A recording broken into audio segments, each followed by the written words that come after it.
Un encuentro con su palabra, porque secase la hierba, marchitase la flor, mas la palabra de Dios permanece para siempre. Con ustedes, el doctor José Ricardo Arias Quintero.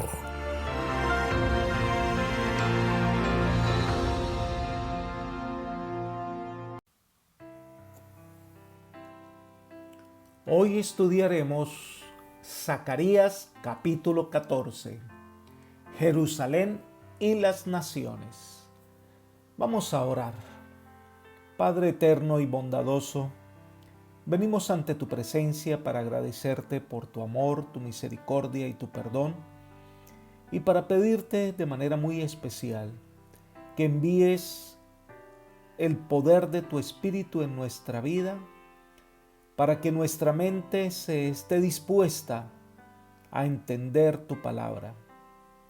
Ayúdanos, Padre, para que las lecciones aprendidas puedan ser de gran beneficio espiritual para fortalecer nuestra fe y de esta manera poder comunicar al mundo el mensaje de salvación.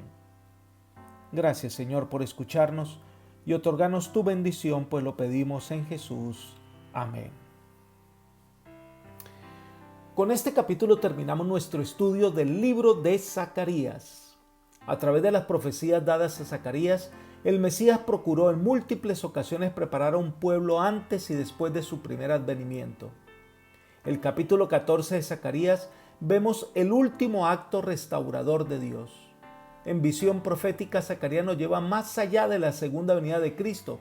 Nos lleva a ver los acontecimientos después del milenio y lo que se ha conocido como la tercera venida de Cristo para la destrucción de todos los impíos, la purificación de la tierra y la destrucción del mal y sus consecuencias. El capítulo 14 es una descripción de los acontecimientos relacionados con la segunda venida del Mesías en cuanto a cómo habrá sido ese suceso espectacular si los israelitas del cautiverio hubieran cumplido con su destino. Cuando se apartaron vez tras vez de sus elevados privilegios y finalmente rechazaron al Mesías, Dios se apartó de ellos. Ahora Él lleva a cabo sus propósitos mediante la iglesia cristiana. Vamos a estudiar este capítulo por secciones. La primera parte son los versículos 1 al 5, el juicio de las gentes. Leamos el versículo 1. Viene el día de Jehová, y en medio de ti serán repartidos tus despojos. El término en aquel día es usado con frecuencia en la Biblia para describir el tiempo cuando Dios intervendrá en los asuntos de este mundo, para castigar a los malvados, amonestar y liberar a su pueblo y desbaratar todos los planes de los poderosos de la tierra para restablecer su reino eterno al final de la historia de este mundo de pecado. En este capítulo la expresión "en aquel día" se usa 8 veces, dando énfasis a acontecimientos importantes, pero que nos permite aplicar al tiempo del fin. Con este versículo comienza el capítulo 14, en donde el profeta presenta a Jerusalén rodeada de las naciones gentiles que van a dar el último asalto a su fortaleza.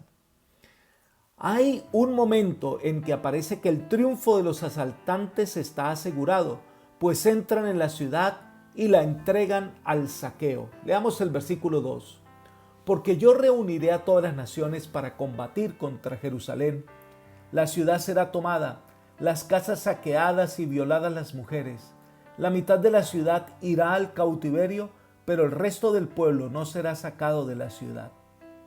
Este versículo describe a las naciones rodeando a Jerusalén listos para entrar y destruir. La prosperidad de Israel habría causado la enemistad de las naciones que aparecen aquí como reunidas por Dios contra Jerusalén. Muy similar las visiones que tuvo el profeta Joel cuando describe la reunión de las naciones en el valle de Josafat. Sin embargo, Zacarías llama la atención a un detalle de esta batalla que no es mencionada por otros profetas. La invasión de Judá y Jerusalén tendrá un éxito parcial, porque el versículo termina diciendo: pero el resto del pueblo no será sacado de esta ciudad. Estos corresponden a los justos, los que pasaron por el fuego y fueron refinados. Esto significa que el éxito parcial es para cortar a los pecadores de Sión. Sigamos con el versículo 3 de Zacarías 14. Después saldrá Jehová y peleará contra aquellas naciones como peleó en el día de batalla.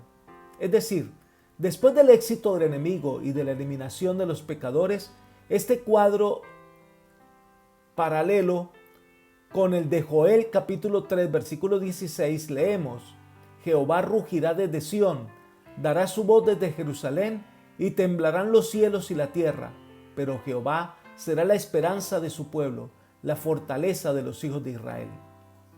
El castigo ahora cae sobre los enemigos de Judá. Significa entonces la liberación para el pueblo de Dios. Así será el fin del tiempo, cuando bajo la influencia de Satanás las naciones impías de la tierra traten de destruir al fiel remanente de Dios. Entonces el Señor intervendrá para librar a su pueblo, lo que se conoce como la séptima plaga del Apocalipsis, la liberación del pueblo de Dios. Sigamos con los versículos 4 y 5 de Zacarías capítulo 14, que deben ser estudiados juntos por su aplicación escatológica. Leamos: En aquel día se afirmarán sus pies sobre el monte de los olivos que está enfrente de Jerusalén al oriente. El monte de los olivos se partirá por la mitad de este a oeste, formando un valle muy grande. La mitad del monte se apartará hacia el norte y la otra mitad hacia el sur. Y huiréis al valle de los montes, porque el valle de los montes llegará hasta Asal. Huiréis de la manera que huisteis a causa del terremoto en los días de Usías, rey de Judá. Y vendrá Jehová, mi Dios, y con él todos los santos. Este es un pasaje que tiene un rico significado escatológico. Veamos algunos elementos y luego vamos a la parte profética. El Monte de los Olivos tiene un significado especial porque está relacionado con la vida y el ministerio de Cristo. Es una formación montañosa baja al este de Jerusalén, separada de la ciudad por el Valle del Cedrón. Está a unos 800 metros sobre el nivel del mar, o sea, unos 80 metros más de altura sobre el promedio de Jerusalén y unos 90 metros más que la zona del templo. Se menciona 2 veces en el Antiguo Testamento, una en Segunda de Samuel y la otra aquí en Zacarías. Pero se menciona 12 veces el Monte de los Olivos en el Nuevo Testamento, especialmente en relación con Cristo. Se dice que con frecuencia pasaba allí la noche. Por ahí pasó cuando entró cabalgando sobre un pollino a Jerusalén. Allí pronunció el sermón acerca de su venida y del fin del mundo. En la ladera de este monte está el huerto del Getsemaní, donde el Señor tuvo su última batalla antes de la cruz. Se dice que su ascensión al cielo se produjo en este monte, y fue allí donde los ángeles prometieron a los discípulos que Jesús vendría por segunda vez. Ahora, Zacarías dice, en aquel día. Es el día profético, el día del Señor. Dice que en ese día sus pies se afirmarán sobre el monte de los olivos y el monte se partirá haciendo un gran valle. Y entonces agrega que vendrá el Señor con todos los santos. Este es un cuadro especial que, según el Comentario Bíblico Adventista, tomo 4, página 1138, dice: el cuadro detallado corresponde con los sucesos que habrían ocurrido si Jerusalén hubiera permanecido para siempre. Lamentablemente, la historia que se describe aquí en Zacarías no se pudo cumplir porque Jerusalén no cumplió las condiciones. Mira lo que dice Elena de White: si Israel hubiese permanecido fiel a Dios, aquel edificio glorioso había perdurado para siempre como señal perpetua del favor especial de Dios hacia su pueblo escogido. Libro Profetas y Reyes, página 32. Entonces, estos eventos van más allá de la época de Zacarías, ya que Israel no cumplió su parte del pacto. Estos eventos nos remontan más allá de la segunda venida de Cristo. Cuando dice que Jesús viene con todos sus santos, usa el término hebreo kedoshim, los santos, que se refiere tanto a los redimidos como a los ángeles. Entonces será una venida en donde vienen hombres y ángeles. Sin lugar a dudas, se refiere a la venida de Cristo después del milenio. Para ello, debemos recordar la secuencia profética del Apocalipsis y las profecías de la segunda venida de Cristo. Cuando Cristo venga por segunda vez, los muertos en Cristo resucitan y los santos vivos son transformados en un abrir y cerrar de ojos. Los impíos mueren ante el resplandor de la venida de Cristo. Los santos ascienden al cielo con Jesús. Apocalipsis capítulo 20 dice que Satanás simbólicamente es atado en este mundo por 1000 años, es decir, no podrá engañar a nadie y no podrá salir de este mundo, ya que los santos estarán en el cielo y los impíos estarán muertos. La tierra quedará desolada y vacía. Cuando terminen los 1000 años, entonces se cumple la visión de Zacarías. Jesús desciende nuevamente a la tierra acompañado por los santos y todos los ángeles y se posa en el monte de los olivos que se convierte en un gran valle. En ese momento todos los impíos resucitan y entonces desciende la nueva Jerusalén y se posa sobre el valle. Los santos y los ángeles entran en la ciudad de oro y se cierran las puertas. Veamos esta descripción que ofrece Elena de White al decir: al fin de los 1000 años, Cristo regresa otra vez a la tierra. Lo acompaña la hueste de los redimidos y le sigue una comitiva de ángeles. Al descender en majestad aterradora, manda a los muertos impíos que resuciten para recibir su condenación. Cristo baja sobre el monte de los olivos, de donde ascendió después de su resurrección y donde los ángeles repitieron la promesa de su regreso. El profeta dice: vendrá Jehová mi Dios y con él todos los santos, y afirmaránse sus pies en aquel día sobre el monte de las olivas que está frente de Jerusalén a la parte oriente, y el monte de las olivas se partirá por medio, haciendo un muy grande valle, y Jehová será rey sobre toda la tierra. En aquel día Jehová será uno, y uno su nombre. La nueva Jerusalén, descendiendo del cielo en su deslumbrante esplendor, se asienta en el lugar purificado y preparado para recibirla, y Cristo, su pueblo y los ángeles entran en la santa ciudad. Libro El conflicto de los siglos, página 720. En otra parte, Elena de White describe ese momento en su primera visión en la que aparece que ella participa de este acontecimiento. Ella narra lo siguiente: con Jesús al frente descendimos todos de la ciudad a la tierra y nos posamos sobre una gran montaña que, incapaz de sostener a Jesús, se partió en dos, de modo que quedó hecha una vasta llanura. Miramos entonces y vimos la gran ciudad con 12 cimientos y 12 puertas, 3 en cada uno de los 4 lados y un ángel en cada puerta. Todos exclamamos: la ciudad, la gran ciudad, ya baja de Dios, del cielo. Descendió pues la ciudad y se asentó en el lugar donde estábamos. Libro Primeros Escritos, página 17. Una vez Satanás se siente rodeado de todos los impíos, se dispone a engañarlos para tratar de tomar la ciudad por la fuerza. Leamos Apocalipsis capítulo 20, versículos 7 al 9. Cuando se cumplan los 1000 años, Satanás será librado de su prisión y saldrá para engañar a las naciones que están en los 4 ángulos de la tierra, a Gog y a Magog, a fin de reunirlas para la batalla. Su número será como el de la arena del mar. Marchitarán a lo largo y a lo ancho de la tierra y rodearán el campamento del pueblo de Dios, la ciudad que él ama, pero caerá fuego del cielo y los consumirá por completo. Los impíos se disponen para la batalla. Entonces aparece Jesús sentado en un gran trono blanco al que los impíos miran fijamente y caen postrados ante él, reconociendo que merecen el castigo divino. Entonces se disponen ahora sus armas contra Satanás, pero Dios hace descender fuego del cielo y consume a todos los impíos.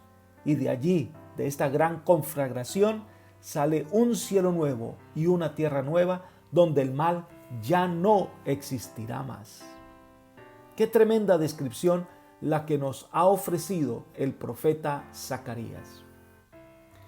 La segunda sección del capítulo 14 de Zacarías son los versículos 6 al 11 y es una descripción de esa Jerusalén renovada, esa tierra de Judá transformada. Leamos los versículos 6 y 7. En aquel día no habrá luz, ni hará frío. Será un día excepcional que solo el Señor conoce. No tendrá día ni noche, pues cuando llegue la noche seguirá alumbrando la luz. Este es un cuadro de total cambio. Aún en las condiciones climáticas desaparecerían las agostadoras heladas y se describe que ya las noches no serán igual. Estas palabras tienen su cumplimiento en la descripción de la tierra nueva, la que aparece en Apocalipsis capítulo 21. Leamos el versículo 5. El que estaba sentado en el trono dijo: yo hago nuevas todas las cosas. Y añadió: escribe, porque estas palabras son verdaderas y dignas de confianza. Sigamos con el versículo 23. La ciudad no necesita ni sol ni luna que la alumbren, porque la gloria de Dios la ilumina, y el Cordero es su lumbrera. Sigamos con el versículo 25. Sus puertas estarán abiertas todo el día, pues allí no habrá noche. Esta es la descripción de la nueva tierra que el Señor establecerá después de la destrucción de todos los impíos. Sigamos con la descripción de Zacarías capítulo 14, los versículos 8 y 9. En aquel día fluirá agua viva desde Jerusalén, tanto en verano como en invierno, y una mitad correrá hacia el mar Muerto y la otra hacia el mar Mediterráneo. El Señor reinará sobre toda la tierra. En aquel día el Señor será el único Dios y su nombre será el único nombre. La esterilidad desaparecerá porque habrá un torrente de agua viva. Recordemos la visión de Ezequiel capítulo 47, cuando describe que desde el templo fluirá una corriente de aguas vivas que llena todo este territorio de vida. Leamos los versículos 8 y 9 de Ezequiel 47. Entonces me dijo: estas aguas salen a la región del oriente, descienden al Arabá y entran en el mar, y al entrar en el mar las aguas son saneadas. Todo ser viviente que nade por donde quiera que entre en estos dos ríos vivirá, y habrá muchísimos peces por haber entrado allá estas aguas, pues serán saneadas. Vivirá todo lo que entre en este río. Estos simbolismos encuentran su final cumplimiento en el río de agua viva que sale del trono de Dios en la Nueva Jerusalén. Leamos Apocalipsis 22, 1 y 2. Después me mostró un río limpio de agua de vida, resplandeciente como cristal, que fluía del trono de Dios y del Cordero. En medio de la calle de la ciudad y a uno y a otro lado del río estaba el árbol de la vida, que produce 12 frutos, dando cada mes su fruto, y las hojas del árbol serán para sanidad de las naciones. Allí se destaca el reinado del Señor, tal como los profetas lo predijeron. Dios será el soberano, habitará en medio de su pueblo. Sigamos con Apocalipsis 22, ahora los versículos 3 al 5. Y no habrá más maldición. El trono de Dios y del Cordero estará en ella. Sus siervos le servirán, verán su rostro y su nombre estará en sus frentes. Allí no habrá más noche y no tendrán necesidad de luz de lámpara ni luz del sol, porque Dios el Señor los iluminará y reinarán por los siglos de los siglos. Dios entonces establecerá su trono en este mundo renovado como testimonio eterno de su obra salvadora. Será un reino de eterna paz. Sigamos con los Zacarías capítulo 14, ahora los versículos 10 y 11. Dice: desde Geba hasta Rimón, al sur de Jerusalén, todo el país se volverá un desierto. Pero Jerusalén se levantará y permanecerá en su lugar desde la puerta de Benjamín hasta el sitio de la puerta primera, hasta la puerta del ángulo y desde la torre de Hananel hasta los lagares del rey. Jerusalén volverá a ser habitada, tendrá tranquilidad y nunca más será destruida. Aquí se describen los cambios topográficos que sucederán. Esta región montañosa se convertirá en un gran valle, tal como lo estudiamos anteriormente. todo para describir que las cosas serán nuevas. Jerusalén llegaría a ser la ciudad habitada por gente feliz y en paz. Los habitantes de la tierra la verán como la capital del reino de Dios. Esta es una descripción del triunfo final sobre el mal. Miren el siguiente comentario. El gran conflicto ha terminado. Ya no hay más pecado ni pecadores. Todo el universo está purificado. La misma pulsación de armonía y de gozo late en toda la creación. De aquel que todo lo creó manan vida, luz y contentamiento por toda la extensión del espacio infinito. Desde el átomo más imperceptible hasta el mundo más vasto, todas las cosas animadas e inanimadas declaran en su belleza sin máculo y en júbilo perfecto que Dios es amor. Libro El conflicto de los siglos, página 737. Sigamos estudiando el libro de Zacarías ahora en la tercera sección del capítulo 14, que son los versículos 12 al 15 y describe la derrota de las naciones. Leamos los versículos 12 y 13.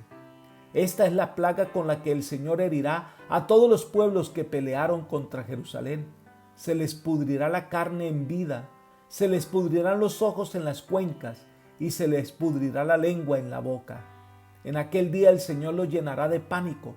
Cada uno levantará la mano contra el otro y se atacarán entre sí.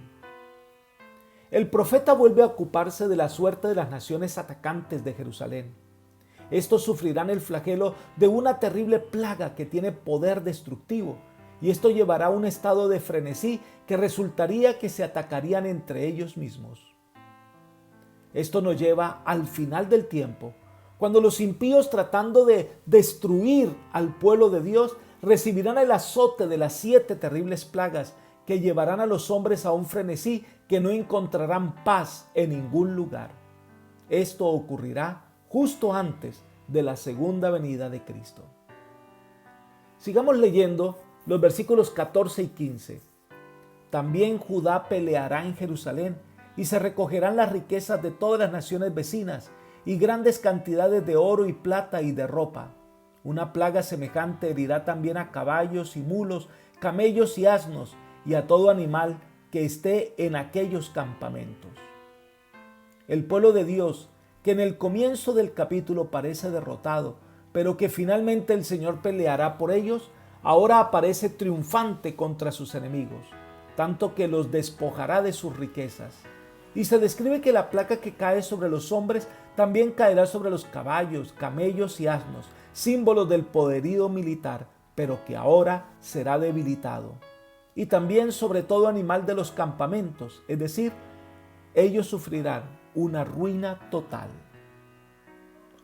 Llegamos entonces a la última sección de Zacarías capítulo 14, que son los versículos 16 al 21, y describe a Jerusalén como el santuario universal. Leamos los versículos 16 y 17.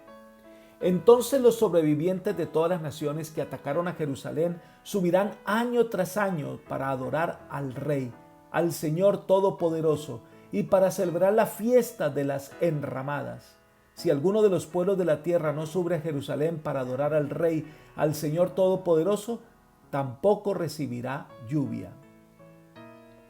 El propósito de la bendición divina sobre Israel era dar una demostración de lo que Dios estaba dispuesto a hacer por todas las naciones. Después de lo que ha sucedido y la majestad del Dios de los ejércitos, los sobrevivientes de las naciones atacantes buscarían a Dios de Israel cada año para rendir culto en Jerusalén. En especial en la fiesta de las enramadas, o conocida también como la fiesta de los tabernáculos, que es una descripción de la total restauración simbolizada por la erradicación final del pecado y de los pecadores. Esto ocurriría y habría sucedido si los judíos hubieran sido fieles, pero finalmente sucederá cuando la historia del pecado de este mundo llegue a su fin. Las naciones que no decidan adorar al Señor serán destruidas y el pueblo de Dios habitará seguro en la nueva Jerusalén. Sigamos con los versículos 18 y 19. Si el pueblo egipcio no sube ni participa, tampoco recibirá lluvia. El Señor enviará una plaga para castigar a las naciones que no suban a celebrar la fiesta de las enramadas. Así será castigado Egipto y todas las naciones que no suban a celebrar la fiesta de las enramadas. Se menciona a Egipto por su larga rebelión contra Dios y sirve de ilustración a lo que sucederá a todas las naciones que decidan rechazar al Señor.